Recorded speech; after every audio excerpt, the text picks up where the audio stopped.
Do you have an open mind? Can you suspend judgment for a moment? Most people can't. But what if your job depends on it? What if the freedom to hug people depends on it? What if your life depends on it? Here's a new theory. First, consider that we live in a world where everything is toxic.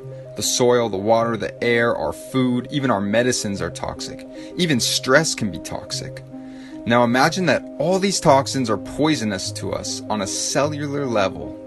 Imagine that our cells have a defense and respond to the situation. Poisoned genetic material, either RNA or DNA, is packaged up and sent out of the cell in tiny balls of protein. Let's call these balls of genetic material exosomes. Let's imagine that exosomes can act as messages to alert other cells of a particular poison, and so all throughout the body, more and more cells package up the poisoned material and release it.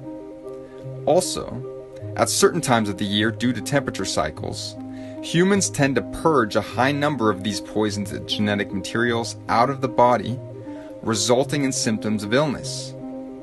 These exosomes neither cause illness nor are they infectious, though they do appear to spread throughout the body. Now, that's exosome theory. Let's move on to the established theory of viruses. Viruses are generally regarded as not alive. They have no cellular structure and do not reproduce on their own, though we do have trillions of them inside our bodies. They are tiny bits of genetic material, either RNA or DNA, packaged in tiny protein balls that appear to exit and enter cells. Sound familiar? We believe that some of these entities are infectious and pathogenic, transmitting amongst humans and reproducing inside our bodies, causing illness and death. So let's look at the situation for this coronavirus and compare what is happening to these two theories. Let's first consider the origin story of the coronavirus. A group of people had a respiratory illness unresolved by antibiotics, so medical officials began looking, of course, for a virus. What they eventually found under the electron microscope were small protein balls being excreted by the cell. Okay, first comparison. This would make sense in both exosome theory and virus theory. Then they searched for and found an RNA fragment that they had not seen before in some of these patients. This would make sense in both exosome theory and virus theory. Now, they did not prove that they could infect somebody or an animal with a purified form of this so-called virus. They simply assumed that this RNA fragment was the cause of the illness they saw in some patients, and they assumed it was contagious. So do you know how the tests work?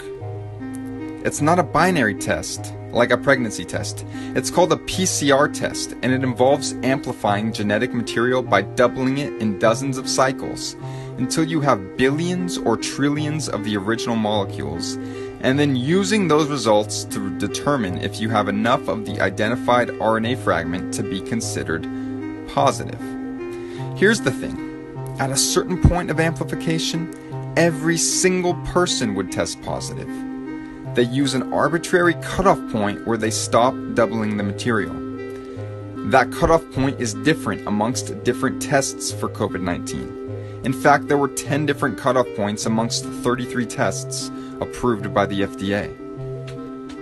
Seems a little strange, right?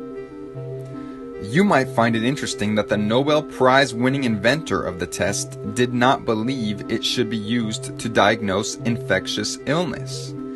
And perhaps you've heard about some of the problems with the test, such as the high rate of false positives.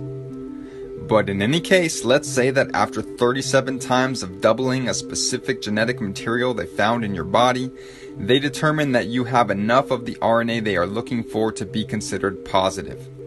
This could make sense in both exosome theory and virus theory. But clearly there are clusters of people getting ill. Look at New York City. It must be a virus. However, if you are being poisoned by something in your environment, it's likely people near you are too.